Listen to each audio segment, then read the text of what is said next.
22장 16절에서 31절까지의 말씀입니다.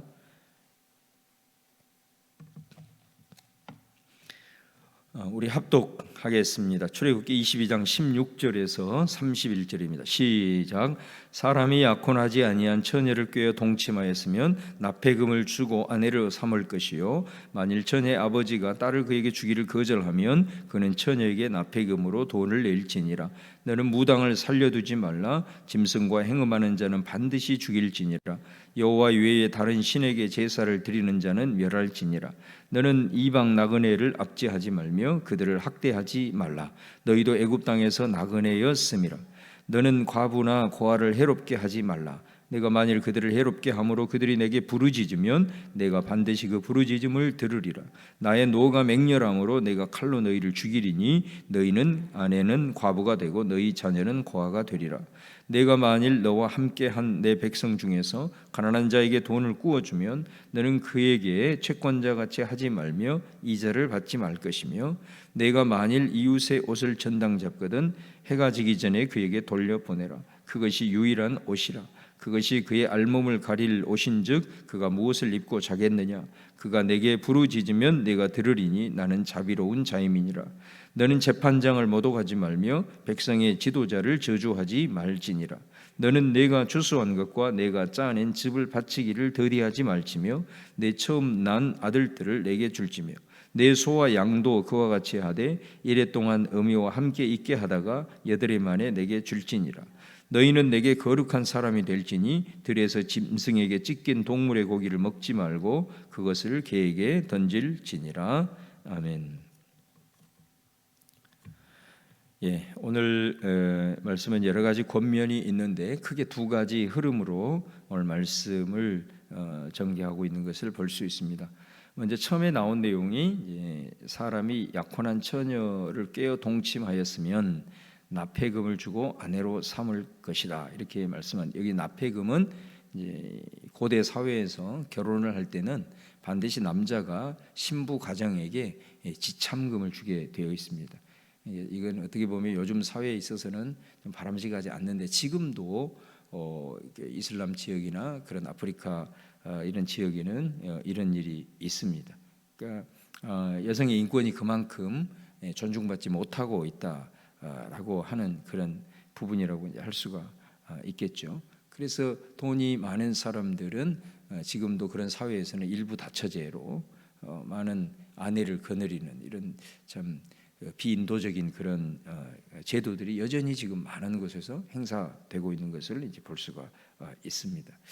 이 시기 속에서는 우리가 예수님 신약 성경에도 보더라도 보면은 여자들이나 아이들은 사람 수에서도 제외될 정도로 상당히 어떤 참된 그 인격이 존중받지 못하는 이제 그런 시대적인 그런 흐름이죠.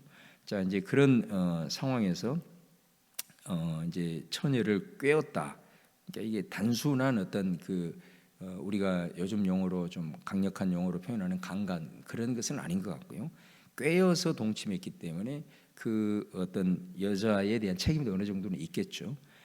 그럼에도 불구하고 이제 이런 경우가 됐을 때는 반드시 지참금을 주고 그와 결혼을 해야 된다라는 것을 이제 말씀을 하고 있죠. 그러니까 이런 것은 당시의 고대 근동 사회에서는 그럼에도 불구하고 오늘날 사회적 기준으로는 뭐 좀 약한 부분들이 있지만은 그래도 이런 일들이 있었으면 그 여성에 대해서 끝까지 책임을 지라라고 하는 이제 그런 의미가 담겨 있는 것을 볼 수 있습니다. 만약에 처녀의 아버지가 딸을 그에게 주기를 거부한다면 그 처녀에게 납폐금을 주어야 된다. 그러니까 이 납폐금은 처녀가 이제 다른 사람과 결혼을 할 때 지불해야 될 지참금을 이 사람이 대신 지불을 해야 되는 이제 그런 모습들을 통해서 어쨌든 이 말씀들을 통해서 당시의 그 여성들의 인권이 존중받지 못한 사회 속에서도 이런 율법 규정을 통해서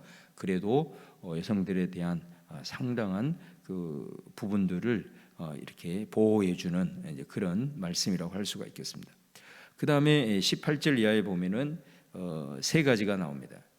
이 세 가지는 사형의 처해야 될 중범죄라고 할 수 있는데, 이건 다 하나님과 관련된 신앙적인 그런 부분입니다. 그게 뭐냐면, 첫 번째는 무당을 살려두지 말고, 두 번째는 짐승과 행음하는 자, 세 번째는 다른 신에게 제사하는 자. 그러니까 이거는 이게 뭐냐면, 무당이라고 하는 것은 쉽게 얘기를 하면 하나님을 흉내내는 자라고 할 수 있습니다.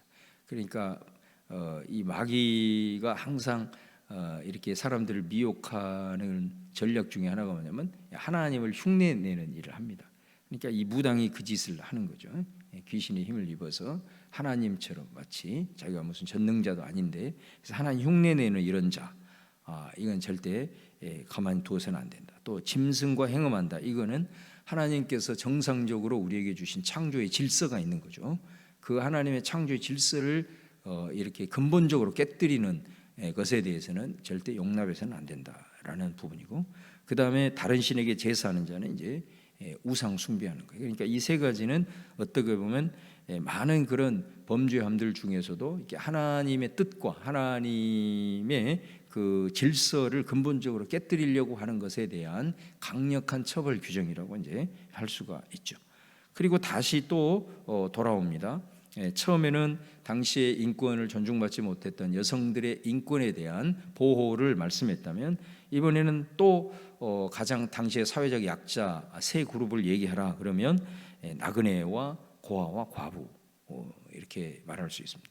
그래서 절대로 나그네 그다음에 고아와 과부를 너희들이 해롭게 해서는 안 된다. 그러면서 너희도 애굽 땅에서 나그네였고 너희들도 애굽 땅에서 마치 나그네와 고아와 같은 그런 자들 아니었냐.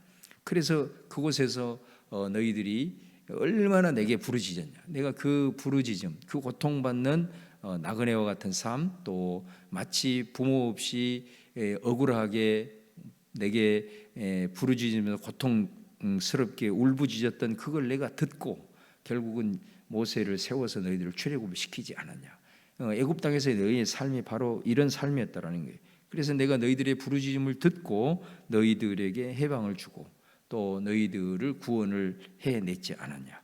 그런데 너희들이 이제 입장이 바뀌어서 너희들 가운데 있는 이런 나그네와 또 고아부와 고아를 만약에 너희들이 자비로 돌보지 아니하고 또 그들을 해롭게 한다라면 그들이 울부짖지 않겠냐.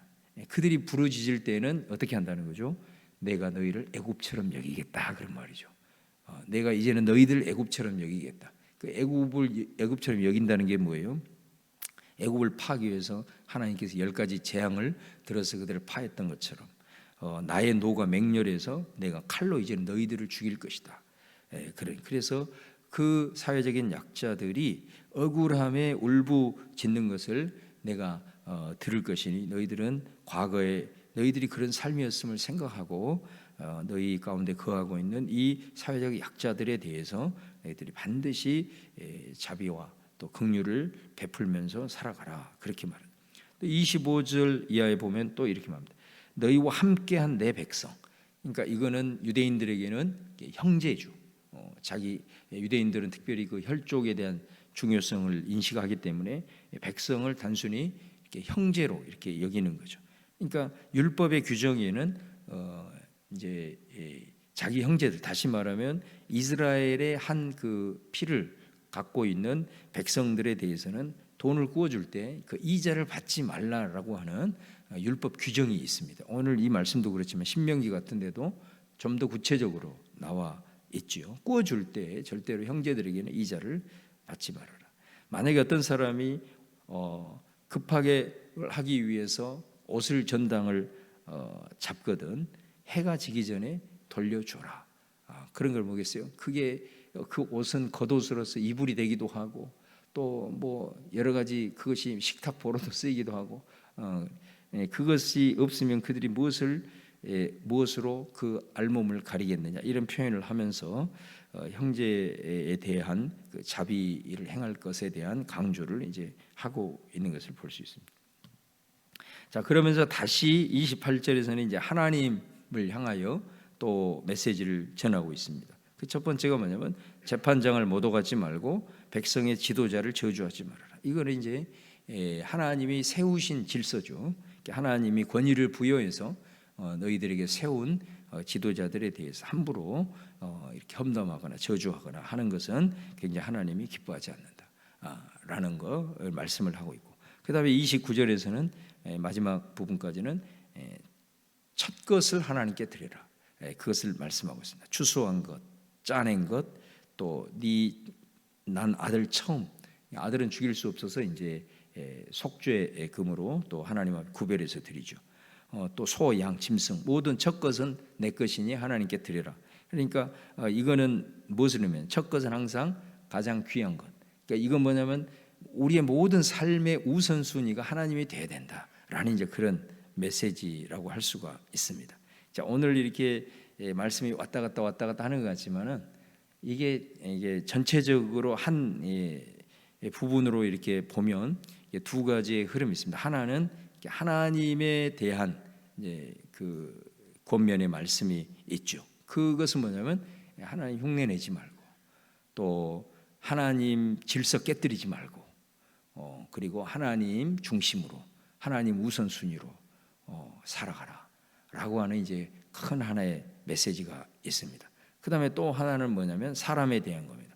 특별히 사람에 대한 거는 인권으로 보호받지 못하는 사회적 약자들, 다시 말하면 여인들, 그 다음에 나그네와, 그 다음에 고아와 과부 같은 이런 사람들에서, 그리고 가난한 네 형제들, 자, 이런 사람들에게 이제 자비를 베풀 것에 대한 이런 두 흐름이 되어 있는 거예요. 근데 오늘 말씀해 보면 이게 지그재그로 돼요. 하나님의 말씀, 하나님에 대한 거 말씀하다가 또 사회적 약자에 대해 얘기하고, 그러니까 이거는 이스라엘 백성들에게 주신 율법의 가장 중요한 두 계명에 대한 말씀을 하는 거죠. 다시 말하면 하나님에 대한 경외감과 사랑, 그리고 또 하나는 특별히 이웃에 대한 사랑에 대한 메시지를 던지는데, 자, 이 부분이 지그재그로 계속해서 서로 마치 시실과 날실이 이렇게 엮어져서 이렇게 있다라고 하는 것은 결코 우리가 하나님을 섬기고 또 하나님의 뜻을 준행하고 하나님 중심으로 살고 또 하나님께 내 모든 중요한 가치들을 아버지께 올려드리는 신앙의 삶이라고 하는 것은 반드시 이게 하나님을 향한 그런 영적인 이런 부분들은 내 눈에 보이는 실제적인 삶으로 나타나야 된다라는 거예요. 그래서 어떻게 보면 하나님을 우리가 잘 섬기고 또 하나님의 뜻을 준행하고 또 하나님 사랑하고 경외하는 이 모습이 나의 영적인 상태라고 한다면, 이 영적 상태는 뭐로 드러나느냐? 바로 그것은 우리들이 살아가는 내 주변의 이런 사회적인 약자들에 대해서 내가 어떤 마음을 갖고 어떤 자세를 대하느냐가 결국은 내 영적 상태를 보여주는 하나의 중요한 기준이 된다라는 것을 우리들에게 말씀하고 있는 거죠. 그러니까 이 출애굽기의 이 말씀에서 어떻게 보면 여러 가지 섞여 있는 것 같지만 이 부분을 통해서 우리에게 증거하는 아주 강력한 귀한 메시지가 되는 것을 볼 수 있습니다. 하나님을 경외하는 자는 그 하나님으로부터 우리가 이미 그 받은 자비와 그분의 그 사랑에 대한 빚진 자로서 우리가 이 땅을 살아가면서 그의 영성이, 그 하나님을 향한 사랑이, 경외감이 어떤 모습으로 나타나느냐, 바로 그것을 우리에게 말씀을 하고 있는 거죠. 우리가 그런 삶을 살았고 또 하나님께서 은혜 주시고 복 주셔서 우리를 이렇게 세워주신 것들을 절대로 잊어버리지 말고 너희들 가운데 있는 이런 인권의 사각지대에 있는 자들, 또 가난한 가운데 고통받고 있는 사회적 약자들에 대한 이 자비의 마음, 이것이 바로 너의 영적인 상태를 대변한다는 것, 이거를 잊지 말고 항상 그들을 위한 기도와 또 기회 되는 대로 섬기고 봉사하는 이런 일들을 감당을 할 것에 대한 말씀을 하고 있는 겁니다. 우리가 한 사람 한 사람이 치열한 이 세상을 살아가는 삶의 여정 속에서 내 스스로 살아가기 힘든 그런 상황 속에서 다른 사람을 돌아본다라고 하는 것은 결코 쉬운 일은 아닙니다. 그래서 특별히 그리스도인에게 있어서는 교회가 중요하다고 봅니다. 내 홀로 할 수 없지만 교회를 통해서 믿음으로 도전하고 또 우리가 작은 것이지만 함께 모아질 때 또 그것들을 통해서 하나님의 귀한 뜻을 이룰 수 있고, 또 이것들이 우리가 실행되어지고 그 열매를 보고 또 하나님께서 역사하시는 것을 체험하면 이제 내가 내 삶에서도 또 그런 것들을 할 수 있는 그런 훈련도 될 수 있고 그런 측면에서 우리가 이런 메시지들을 가지고 또 몸된 교회를 통해서 하나님의 귀한 뜻들을 또 이루어가고 나아가는 이런 부분들이 나갈 때 또 교회를 통해서 우리 한 사람 한 사람을 더 귀하게 세우셔서 주의 거룩한 뜻을 이루어 갈 수 있을 것이라고 여겨집니다. 오늘 주신 말씀 특별히 우리 이번 주일에 있을 선한 사마리아인 주일을 좀 생각하시면서 우리 이런 마음을 우리 이번 기회를 통해서 모든 성도들이 함께 공유하고 또 말씀 가운데 더 서나가는 그런 귀한 역사를 위해서 여러분 많이 기도해 주시고 또 그렇게 함께 그런 마음을 가지고 나갔으면 좋겠습니다. 우리 함께 기도하도록 하겠습니다.